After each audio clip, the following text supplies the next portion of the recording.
Good afternoon. I am joined today by Shalia Hood, and we have talked before. I've produced other content where I've talked about the importance of offering flexibility to workers, and we see all sorts of data. We see research that shows that this is one of the top priorities of job seekers right now is flexibility in where they work, how they work, when they work, and that has been offered in a large part to white collar workers, knowledge workers, people who are able to work remotely. It's been offered less so to people who are in that essential worker category, people who are needing to show up, physically pack a box, make a product, deliver a product, those in-person types of jobs. But we're starting to see more and more employers think differently about their strategy around opening up the talent pool a little bit wider and including job seekers who are looking for a little more flexibility. And so, Shalia, I know in your market, you have had some success with some clients who have done just that. They are looking at how do we fill our jobs differently? How can we open up new talent pools? One client in particular I want to talk about is a food manufacturer, not the highest paying job. They pay appropriately, but they're not competing on pay. They don't offer the opportunity for full-time hire. They just need, it's very seasonal, very project-driven work. And so there's really time is of the essence, I guess. They need to make sure they have the right number of people on their shifts. Tell me about what you've done with that client to create more flexibility in schedules.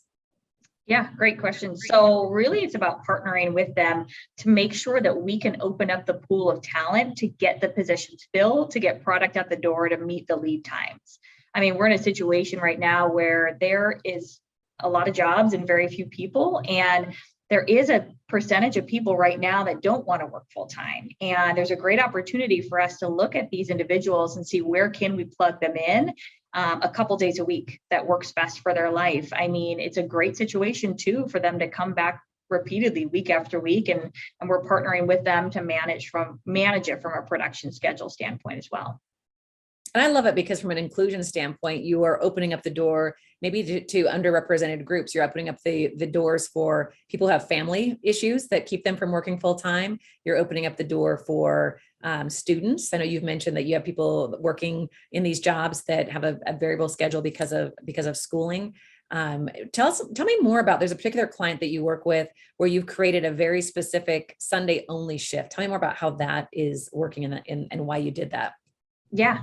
So Sundays have been a pain point for this company, as in they are a distribution company and there's a lot of overtime. And by the time Sunday rolls around, they have been experiencing quite a bit of attendance issues not only from a temporary employee standpoint, but from a FTE standpoint as well. And we've tried a lot of different things, increasing the pay as a indicator to create more people to want to come in on just that shift, but nothing seemed to be working. So what we started looking at doing is creating a Sunday only shift. So people that actually just want to work Sundays, it's a key point in their business to get product out the door on time. And so really attracting those pool of people that work maybe already a standard 40-hour Monday through Friday week that want to pick up some extra cash on the holidays through the next few months. It's not a job that takes a lot of time to train, right? You could get trained up in 1, 2, maybe 3 shifts at the most. And so it's a quick training turnaround time, which makes sense for maybe only having them work 1 day a week. That's great. So it does obviously require a lot more coordination, management, tracking, communication, all the things, all solvable though. I mean, all solvable with technology tools and just some good communication and operational plans. And you've done a great job operationalizing this for these clients. And so we really wanted to share this video just to, I guess, share as a best practice and inspiration to employers who feel like maybe there's not more they could do to offer flexibility right now when the labor market is tighter than ever. It's a great time to rethink what is really possible. And at a time when that workforce is telling us that they're prioritizing flexibility, this is a great opportunity. So thank you, Shalia, for taking time today to share with us how that's working with your clients. If there's more that we can do to help any of you solve that staffing challenge and you'd like to hear more details, please reach out to me. We'd be happy to share some more best practices. Thanks, Shalia. Thank you.